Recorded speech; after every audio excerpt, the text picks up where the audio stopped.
Hey, Beck. Hey, everybody.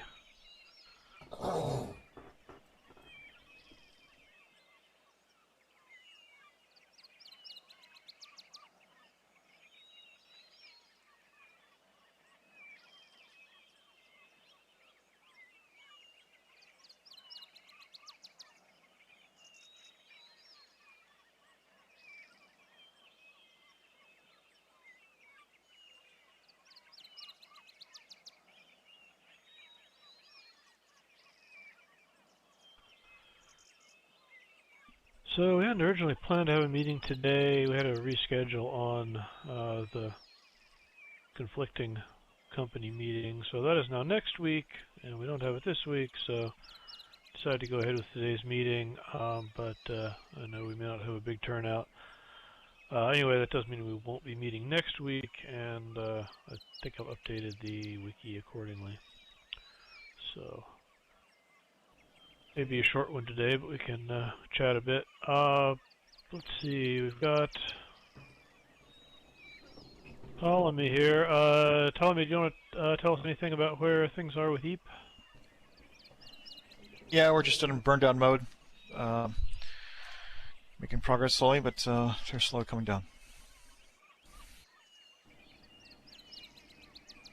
For anyone who's not a software developer, burn down is actually good. It doesn't mean we're setting the code base on fire. Yeah, it means we're basically fixing more bugs that are being logged. So at the end of the day, we have less bugs than we started with, so it's a good thing.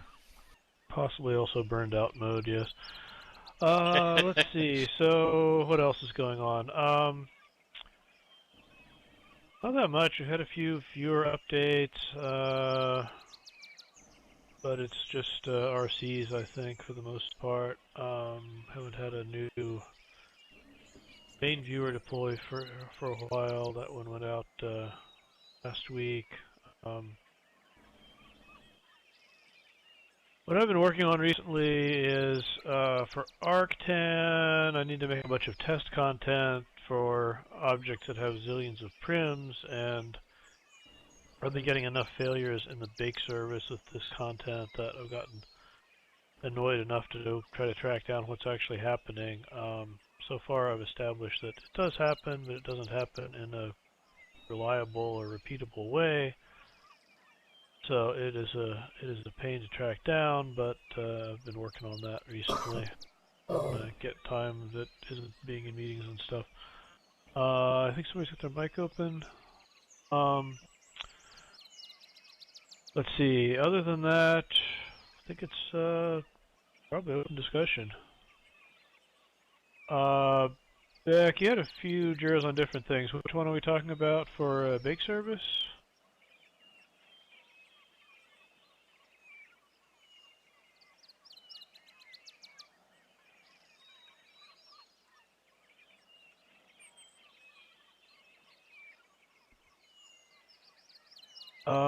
Resd mesh part of Arctan. I'm not sure what that's in reference to. We're the first step we're going to be doing in Arctan, after just data collection, is going to be updating the rendering cost calculations. And currently, the rendering cost calculations are really only displayed for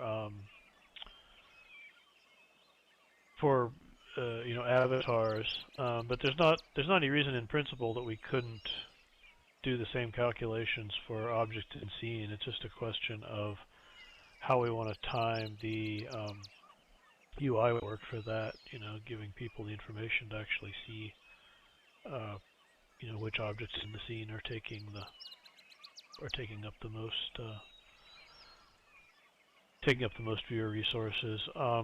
So yeah, what that might be in reference to is that I said that I thought we might be putting out UI to show heavyweight avatars before we have displays for, kind of everything in the scene, just because that would let us get something out with, less total development time. But it's definitely a concern to let people see rendering cost information for avatars and for other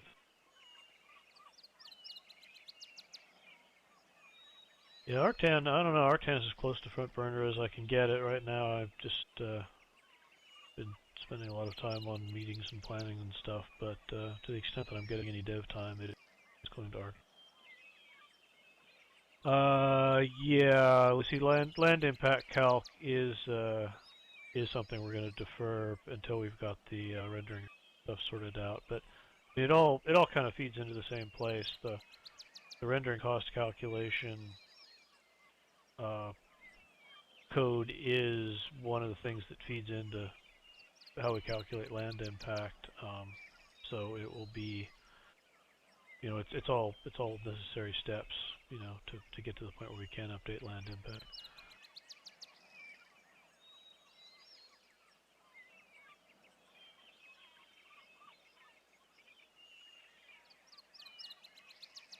Back taking a look at the thing you just linked to, just a second. Possible cause of grayness. Yeah, I saw you mentioned there was an issue with the is fully baked logic. That may be true. It's not the same as the issue I've been running into, where the bake service is actually failing to process attachments correctly some of the time. But you know, I think this is worth taking a look at. It may be that we've got the handling of some of the new channels isn't quite right.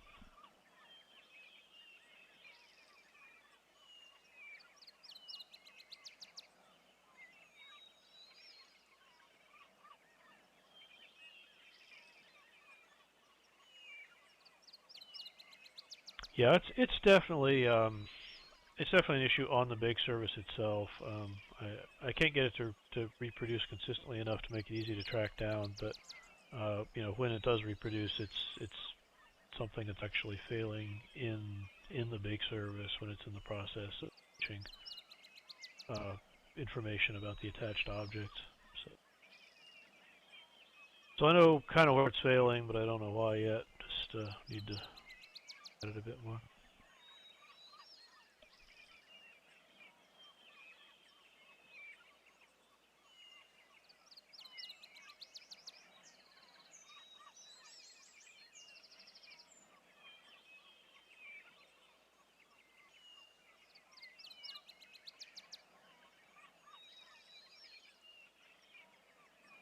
We've had quite a few requests coming in related to possible future bakes on mesh work.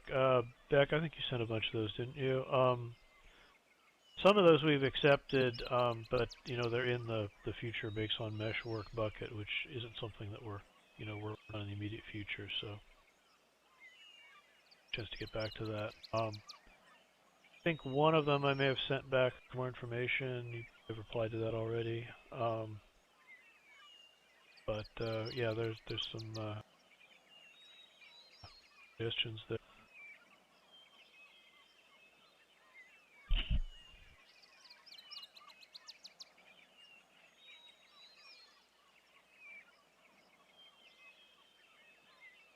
Yeah.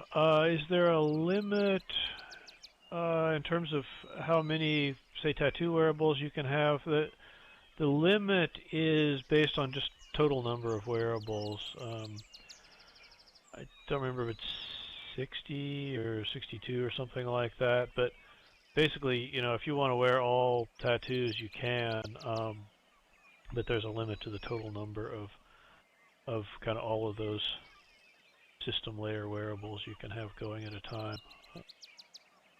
And normally the viewer will try to stop you from wearing more than the limit, but if you do have more than the limit somehow, then the appear in service, the big service isn't gonna process all of them.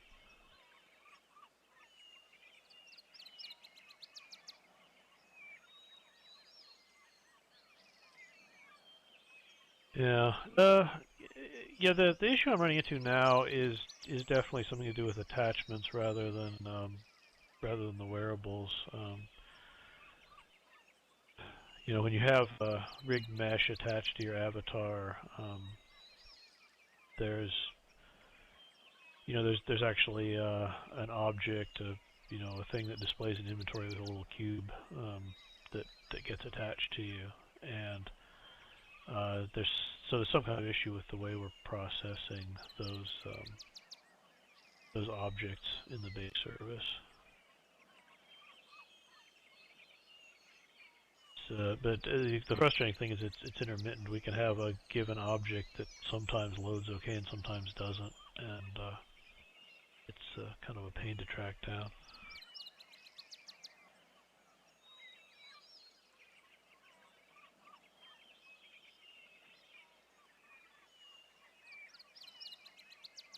Let's see, render incorrectly in local edit modes. Yeah, that's not currently being worked on. It's in the, if it isn't, it should be in the bucket for bakes on mesh follow-on work. Let me just look at the linked issue.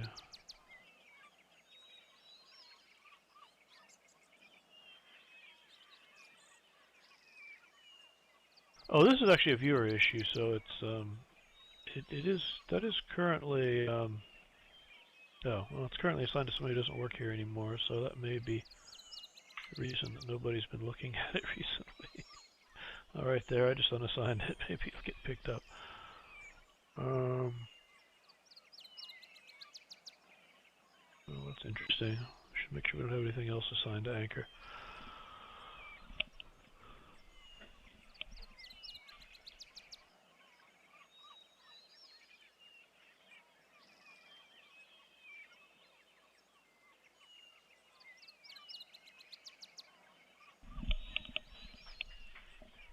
So, okay, well, that was a good question.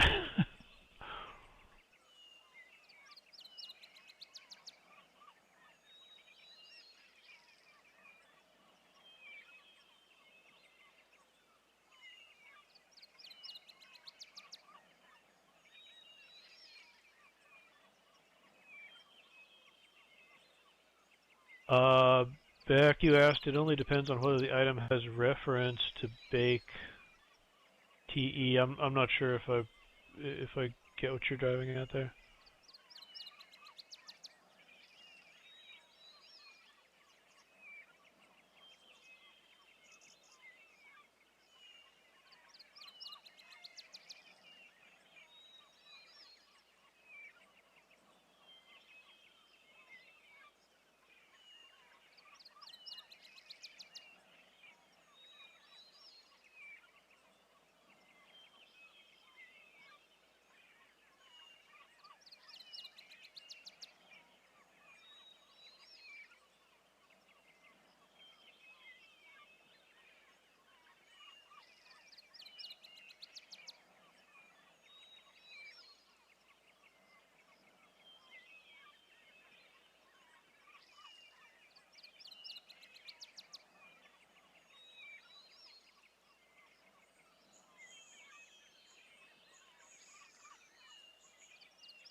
Attachments to stay gray simply reference a bake. Yeah, it isn't even an issue with them staying gray. The problem is that the bake service actually has to process all of your attachments, even if you're not trying to use bake textures at all. The bake service doesn't just bake textures, it also bakes parameters. Basically like slider values and avatar vertical position. Couple of things like that, and the problem is that attachments can contain offset information that affects your avatar's position relative to the ground, and so if we don't kind of trawl through all of the attachments, then we can't compute the correct vertical location for your avatar, and so if a bake hasn't been processed, then you can wind up being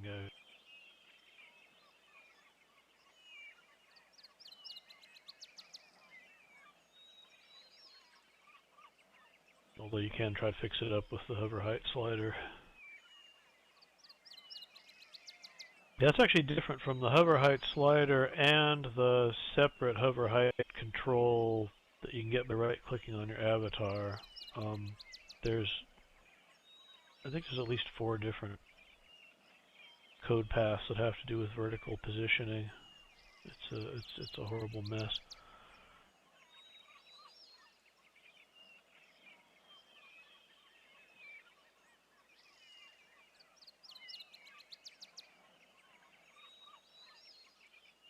I think what it's actually looking at is part of the joint position overrides. It's looking to see if you have like a pelvis E offset defined in your skinned mesh, and it's trying to use that then to do the vertical positioning.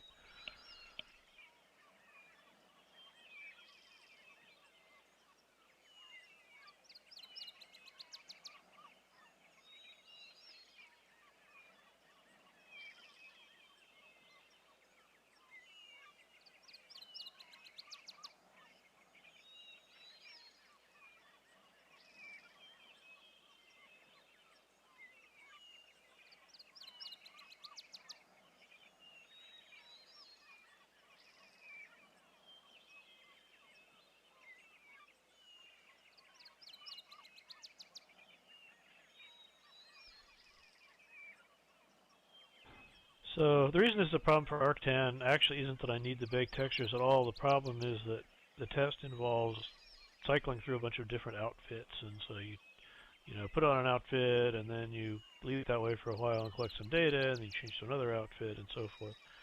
And the problem is that the bake doesn't complete, then we don't actually enable changing to the next outfit, and so screws up the test process.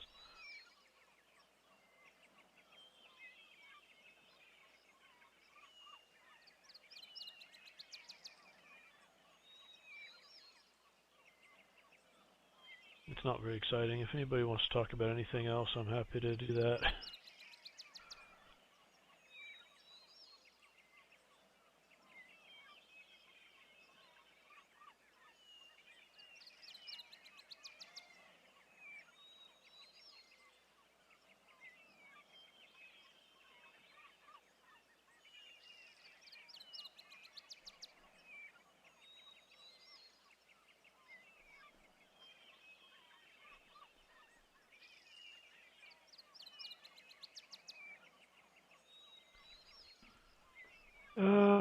Yeah, Lucy, I've mostly been testing with non-animesh attachments, although the symptom I'm getting makes me think that it probably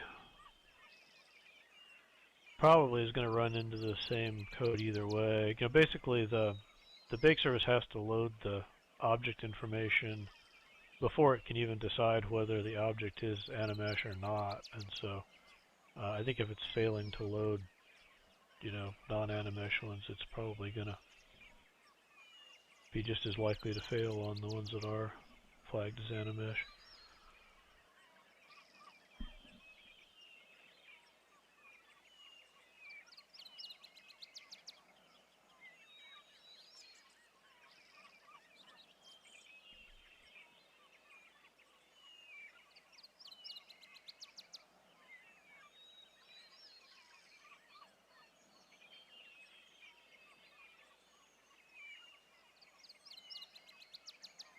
LL set sound radius. Yeah, we talked about that at the feature triage this week. If I recall correctly, I think we agreed that it needed to be looked at on the simulator side.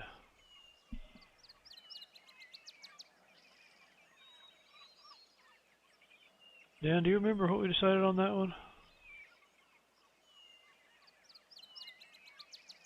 Sorry, can you repeat that?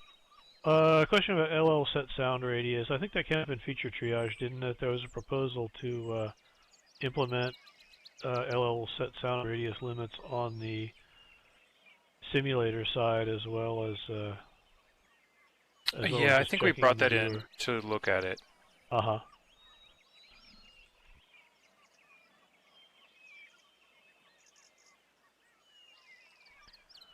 And there was a related bug on the viewer that I think has been fixed in Yorsh or whatever the latest main viewer is. Okay. Yeah. So, Lucy, was there ever a time that you know of when it was working better, or is it just something that's been squirrely all along? Yeah.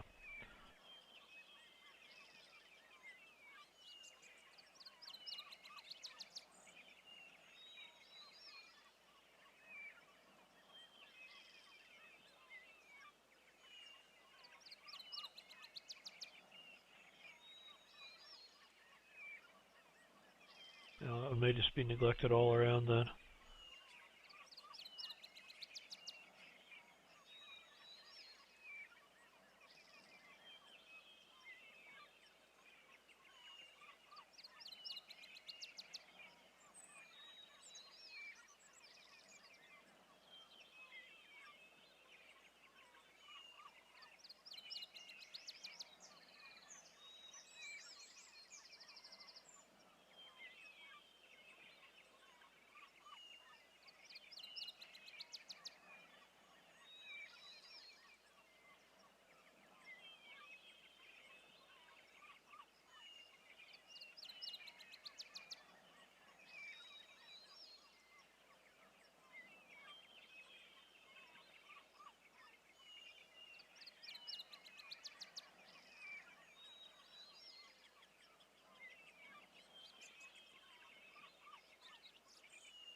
Alright, well, probably not much new for this week, and I know a lot of people weren't expecting to have a meeting today at all, so we can just go ahead and wrap it up if you want. So as I say, we won't, oh, I'm happy to talk more if I have anything to talk about. Let's see, so we won't be meeting next week, and then we'll be back again in 2 weeks. And Dan is typing something. Yeah, that's the other thing I should have put in the EAP plug. Yeah, EAP coming out soon. This is the big one of the big pushes right now, trying to get the remaining issues wrapped up. If you haven't looked at it recently, check it out. It's in RC now. You can grab it off the alternate viewers page, and it'll be coming to the default viewer near you real soon now.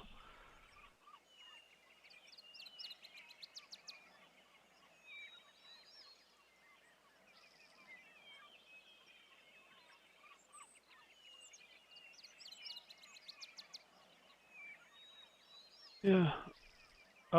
Steps with Arctan is pretty much stuff we've mentioned already. First collect data, second update Arc function, and third add viewer UI so people can actually do something about the rendering costs. We want to give people better information about where are the expensive things in the scene. What can you do to improve your performance, changing your rendering threshold, or using jelly dolls or whatever. So those are the kind of the next big steps with Arctan. Let's see. Random question is anything to come of this Jira? Looking now. Server side physics shape reverts to convex hull. Let's see.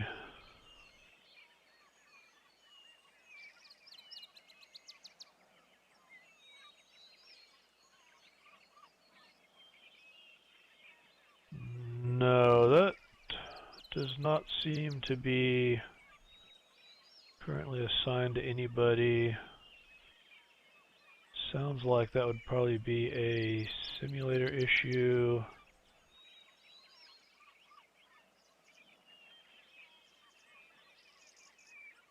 But I don't think it's gotten worked on so far. That really should be flagged as a server issue, which it isn't right now, so I will do that. Slightly improve its chances it'll catch somebody's attention.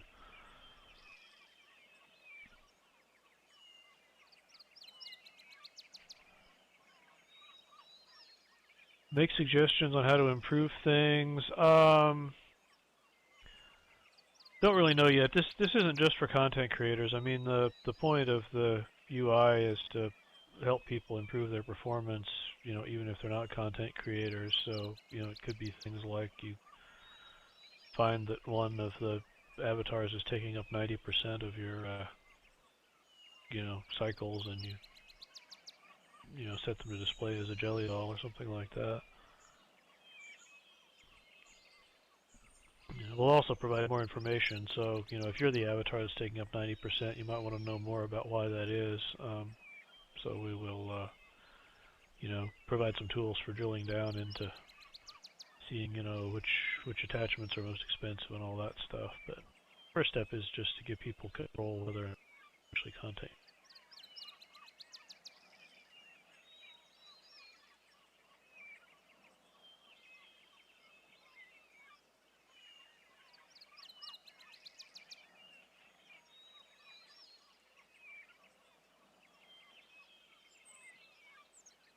But yeah, we don't have a design for exactly how the UI is going to work. This is, just a kind of a high level what we want it to accomplish. Once we actually have something out there to test, then we'll do the usual drill. There'll probably be a project viewer, and people can play around with it.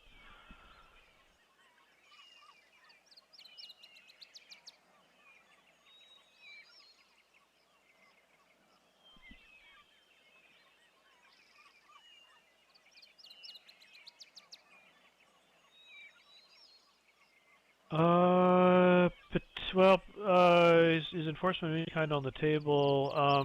I mean, what the viewer tools give you is the power for kind of each person to do their own enforcement of what they want to see. Enforcement at the level of what people can wear, attach, or whatever. We don't have anything definitely on the roadmap at this point, but if it did happen, it would be after this current phase of things.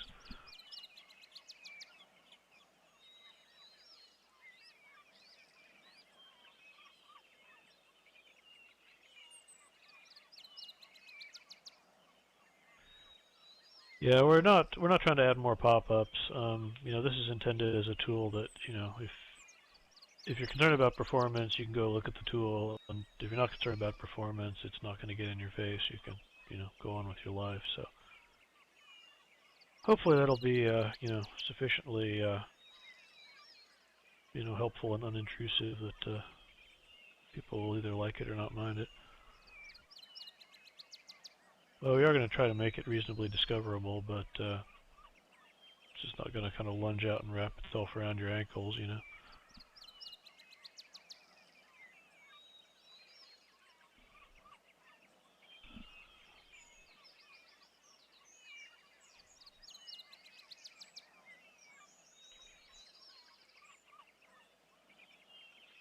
All right. Well, we'll wrap it for now. But yeah, I will keep you guys posted as we, you know, get farther into this. I think there's a lot of interesting stuff to look at in terms of, you know, how we help people understand and control performance, as well as helping to encourage creation of better content.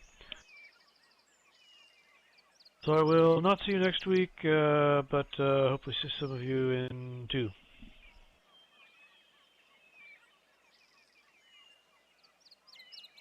Thanks for all the feedback, everyone. All right. Thanks, everybody. Have a good one.